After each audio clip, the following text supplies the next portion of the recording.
on what value do you pay the duty? There are basically two types of duty, okay? There is what is called a specific duty. Specific, i.e. 20 cents a kilogram. That's a specific duty. Then there's what is called an ad valorem duty. That is a percentage, 10%. Okay, that's an ad valorem duty. And then there's a compound duty, which is a mix of the two. For example, 20 cents or 20 cents per kilogram or 10%. That's a mixture of the two. That's a compound duty. Okay, so, by the way, if it's a compound duty, 20 cents or 20 cents per kilo or 10%, or. This means you've got to calculate both of them, not so. And no prizes for guessing which one you pay. Whichever is the higher. Okay. An important question we must just ask you now, and we're just going to answer this question briefly, but it's actually quite a big question. If they say 10%, 10% of what? I would guess the commercial invoice. That's a logical guess, but there's a big problem with that. Okay. We're going to speak about Incoterms shortly, but just for now, this is the problem. One guy buys on an X works basis. So you're sitting in South Africa, I'm your supplier in Germany. You bought from me X works, sorry, that should be EXW. X works Hamburg. Okay. You bought from me X, and I'm just going to use rands now.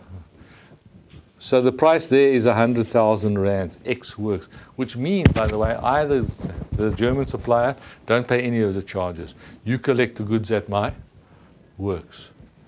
Another guy buys, let's make this X works Cologne, okay, because it's now inland, all right?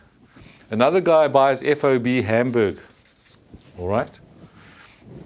Is this price and this price going to be the same? No, because now the seller must put the goods onto a ship in Hamburg. So there's extra cost, not so. So he charges for the same goods, 100 and identical goods. Now he charges 120. Another guy buys CIF Durban, the same goods, and now it's 150. So what's happening? There's transport costs being included in the goods, okay? Now the duty is 10%. Does that mean these three guys are paying different duties? Because this first guy, his invoice said 100,000. This guy said, his invoice said 120. This guy said 150 for identical goods.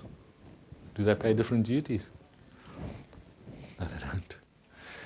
There is a worldwide agreement, and I haven't even referred to this one yet. It's called the GATT. Have you come across GATT? Sorry? South Africa is a founder member of the GATT. GATT has been in existence ever since the end of the Second World War. It stands for General Agreement on Trade and Tariff. Okay. The GATT has a whole section whereby they define how you calculate the transaction. It's called the transaction value. Okay, the transaction value. Now, time doesn't allow us to go into that. But the closest term to the transaction value is FOB.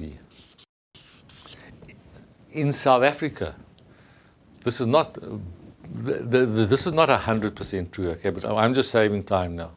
You need to examine this thing in a little bit more detail than what we got the time to do now.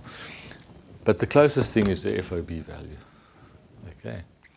In other words, what we are saying, according to the GATT valuation code, the guy who bought X works for 100,000, he must add the costs of moving the goods onto the ship. And that is 20, not so. So he must add 20,000. The guy that bought CIF Durban is allowed to subtract these costs from his.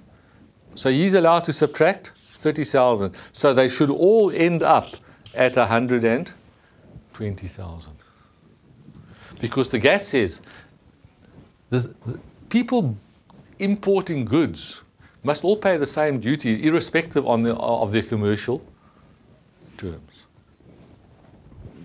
So the closest thing is the FOB value.